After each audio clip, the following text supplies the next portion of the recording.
All right, so you can see Tom's got our diverter screwed back on here.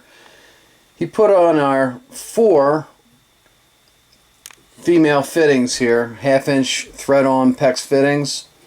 All right, and he's all ready to put the first piece of 1/2-inch PEX on the topmost fitting. All right, and that's going up to his shower head. All right, you can see he's got those ribbed fittings inside the PEX lines. All right, what we have to do yet is we have to put our 1/2-inch crimp rings on here and crimp the PEX to these fittings. We haven't done that yet.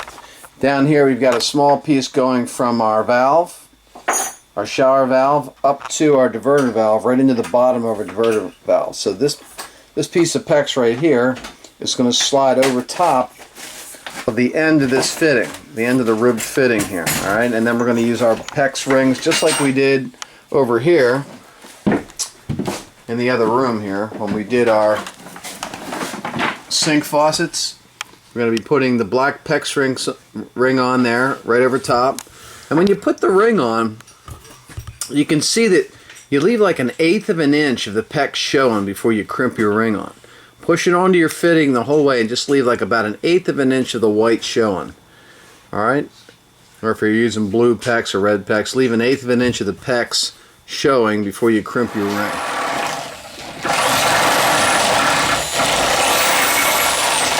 Well, Tom's drilling his holes through the 2x4s so he can route his PEX through from that fitting right over there, which is going to be for our adjustable shower wand. It's going to bring it right through the 2x4 into the side of the diverter. Look at me. We are going to need some, we're going to get some plumbing protectors right here. They're little nail-on pieces of metal. They're going to cover these studs. Wherever you have this pipe going through a stud, we're going to put a plumbing protector on there so we don't nail into that when we're putting our utility on. The plumbing plates? Yeah. Yeah, we want to make sure that we don't, because we'll be mounting a towel bar here. My luck, that's right where I'll screw the towel bar. You will. You know, You'll so run a screw right in there. We will put our plates on. We'll show you what they are.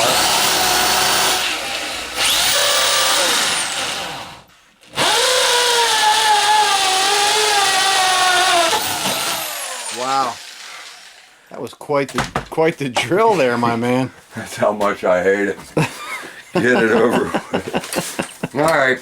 As you see, I just roughly cutting our PEX plumbing to see how this is going. It's my hot, cold, so we're up to here. One of these is going to go to here. So being how I'm right there, I'll just relocate that to get it on. Then we're going to go with nice flow. Very flexible. You gotta love it. You need your PEX cutting tool here, buddy. Hold on, I got it for you. Yeah, I'm just kind of getting these pre-cut. Like I said, we'll be unscrewing some of these to get them to go on there. I know that goes up. Last but not least, I'm on the last one already. Holy cow! Being how we just have rough in valves, we are going to be installing inline shutoffs. To shut this water down. We do want to test it. But we're going to go back to Home Depot and grab a couple because we do not have any on site. Yep. They love us at Home Depot. Yeah, they do. How much do you think we spend there a year? I don't know, but they give me free shirts. We spend enough to get free shirts. Wherever you drop your PEX into an ugly spot like that, if you're not sure if you got garbage in it, blow in your tube. Yeah, make sure you don't have any debris in it that's going to get caught up later. Alright, so that's coming out the right side. Now it's really up to Tom how he wants to run these. He's got the one coming out of the right side of the diverter going up to the shower head. He's got the one coming out of the top of the diverter going straight up to the other shower head. And the one coming out of the right side of the diverter, he's going to run up through that hole there into that fitting over there. So the only one left is the one coming out of the bottom of the diverter, and that goes down to the actual shower valve because all the water from the shower valve, the cold water comes in from the right, the hot water comes in from the left, and everything comes out of this valve, out of the white tube, out of the top, right out of here. All right, so we have to send all that water out of here, out of this valve, inside the diverter valve, and then as we spin the diverter knob around, we'll shoot the water out different holes of the valve, or a combination of it, to feed all of our different shower heads.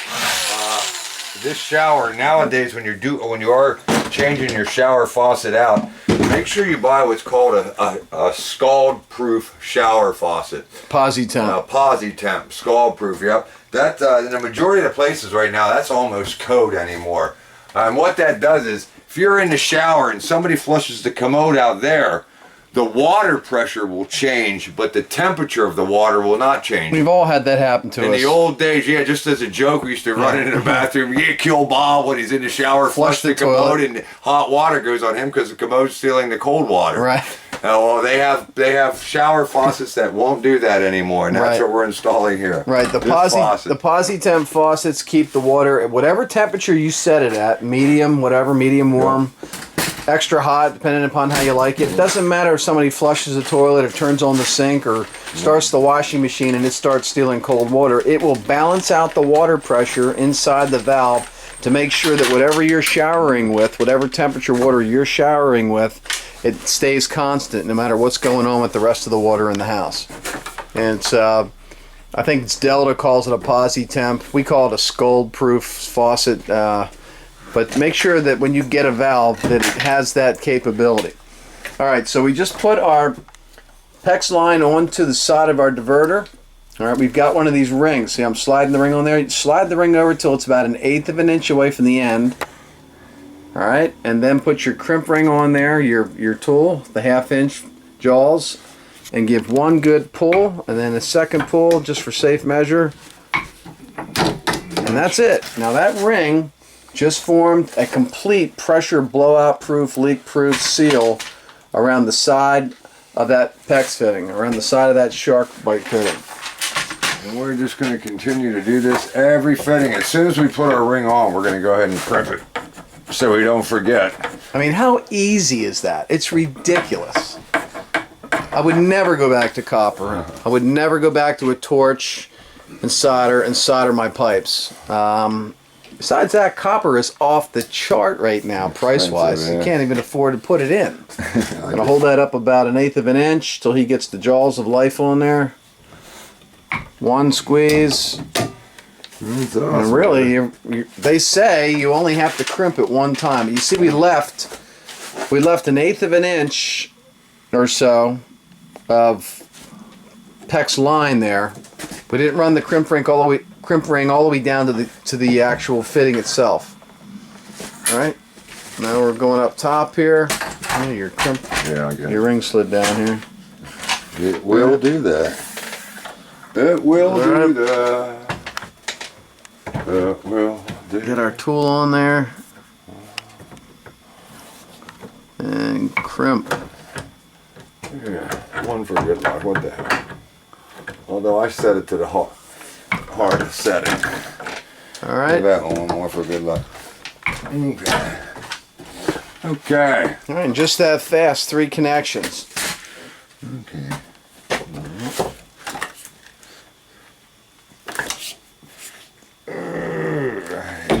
Wow. All right. Crimp it on the bottom. Just gonna move it up a tad. So you got 2 of I'm them. gonna go up here. The hell with it.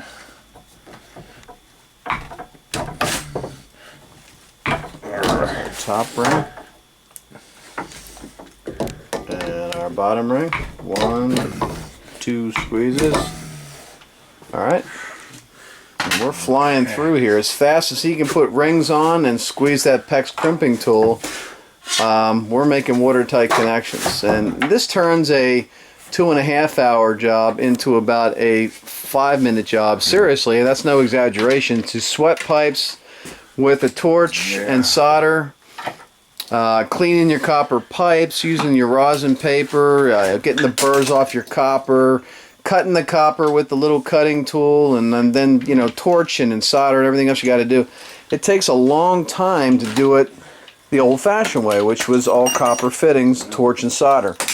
PEX has replaced all that craziness, really, with a better product, an all-around better product. Oh yeah, and cheaper and better.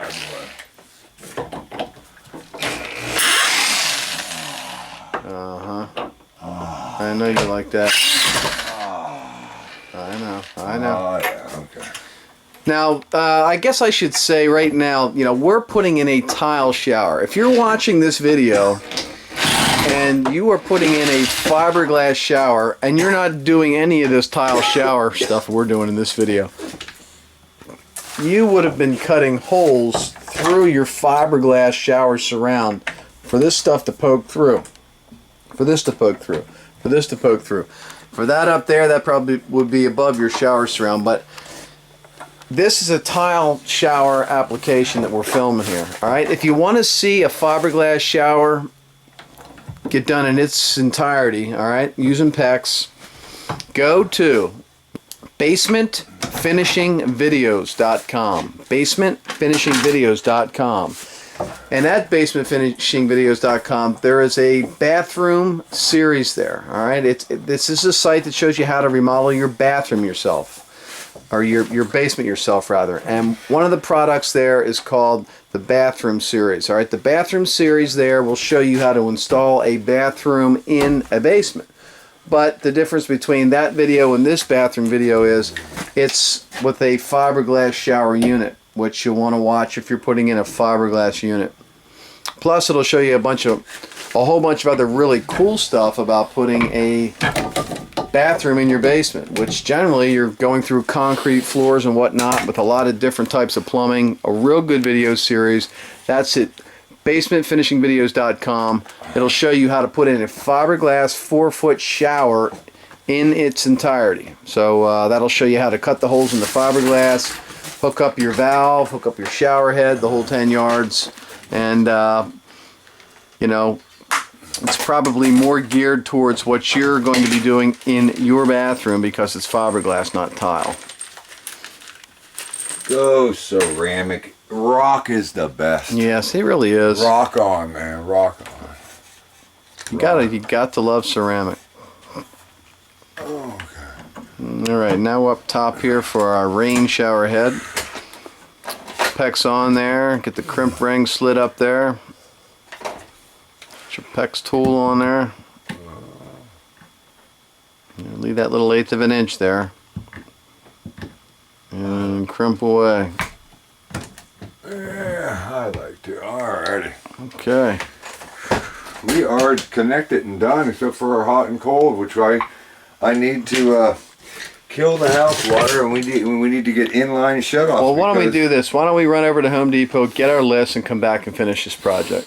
Okay. All right. So what else do we want to pick up while we're over there? We'll get some plumbing plates. We'll get some plumbing plates that we can put. Now, if I was going to run a screw through here right now through my board that I'm going to put my tile on, I would hit this plastic line that's going right through the 2x4. So to stop that, we're going to put little metal plates, they're real thin, over top of the 2x4 right here. So if anybody tries to put a screw in there, it bounces off the plate. So we're going to be picking up some plumbing plates.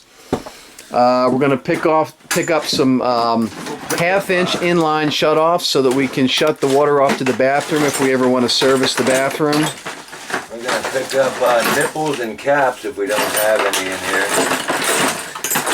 2 nipples and 2 caps. What do we need the nipples for? So I can put caps on these. Okay, yeah, 2 more nipples and 2 more caps. One for the shower head up there, one for the rain shower head. Okay. Yeah, because we got to fill these lines with water. All right. To make sure you know everything. All right, well, let's get a material list and let's get ourselves over to Home Depot and get the stuff picked up so we can finish this sucker today.